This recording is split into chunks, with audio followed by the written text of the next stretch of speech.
થરાદમાં ડ્રગ્સનો મોટો પર્દાફાશ. વાવથરા જિલ્લાના થરાદ પોલીસે ડ્રગ્સ માફિયા સામે લાલ આંખ કરી છે. થરાદની વાતળાવ ચેકપોસ્ટ પરથી પોલીસે લાખોના કિંમતનું મેફેડ્રોન ડ્રગ્સ ઝડપી પાડ્યું છે. શું છે આ સમગ્ર મામલો, જોઈએ આ વિશેષ અહેવાલ. બનાસકાંઠા જિલ્લાના થરાદ તાલુકાની વાતળાવ ચેકપોસ્ટ પર પોલીસ દ્વારા કરવામાં આવતું વાહન ચેકિંગ ખૂબ જ સફળ રહ્યું છે. ભારતમાલા રોડ પરથી પસાર થતા એક મોપેડ બાઇકની શંકાસ્પદ હિલચાલ જણાતા પોલીસે તેને અટકાવ્યું. જ્યારે પોલીસે આ બાઇકની ઝીણવટભરી તપાસ કરી ત્યારે તેમાંથી પ્રતિબંધિત મેફેડ્રોન ડ્રગ્સ મળી આવ્યું. પ્રાપ્ત વિગત અનુસાર પકડાયેલ ડ્રગ્સનું વજન 29.59 ગ્રામ જેટલું થવા પામ્યું.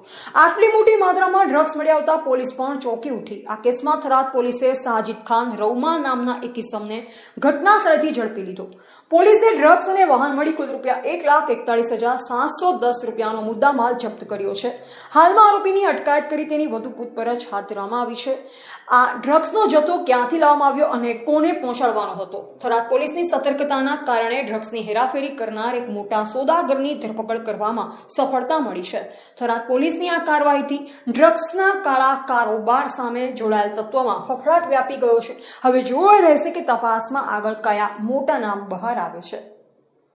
બનાસકાંઠા રેન્જ પોલીસ મહાનિરીક્ષક શ્રી પરીક્ષિત રાઠોડ સાહેબ તેમજ વાવ થરાદ પોલીસ અધિક્ષક શ્રી ચિંતન તેરૈયા સાહેબ નાઓની ઝીરો ટોલરન્સ ફોર ડ્રગ્સની નીતિ અંતર્ગત થરાદ પોલીસ સ્ટેશન વિસ્તારમાં આવેલ વાતળાવ ચેકપોસ્ટ ઉપર વાહન ચેકિંગ દરમિયાન એક મોપેડ ચાલક સાજિદ ખાન ઉર્ફે આતિશ અયુબભાઈ અમીભાઈ જાતે રાવમાં વખારવાસ તાલુકો થરાદ જિલ્લો વાવ થરાદ વાળો મોપેડ પર લઈને આવતો હતો. તે ચેકિંગ દરમિયાન તેની પાસેથી માદક પદાર્થ મેફેડ્રોન ડ્રગ્સ 29.57 ગ્રામ જેની કિંમત છે ₹88,710 અને કુલ મુદ્દામાલ ₹1,48,710 મુદ્દામાલ સાથે પકડાઈ જઈ તેના વિરુદ્ધ NDPS એક્ટ અંતર્ગત કાર્યવાહી કરવામાં આવેલ છે.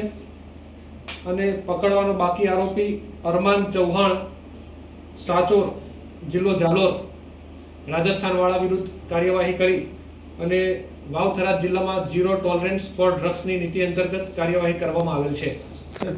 પહેલી વખત માલ લાવ્યો છે કે આની પહેલો પણ માલ લાવ્યો? હાલની તપાસ દરમિયાન પ્રથમ વખત લાવેલાનું જણાવેલ છે, પરંતુ હજુ તપાસ ચાલુ છે. તપાસ દરમિયાન જે વધુ વિગતો જાણવા મળશે તે જણાવીશું.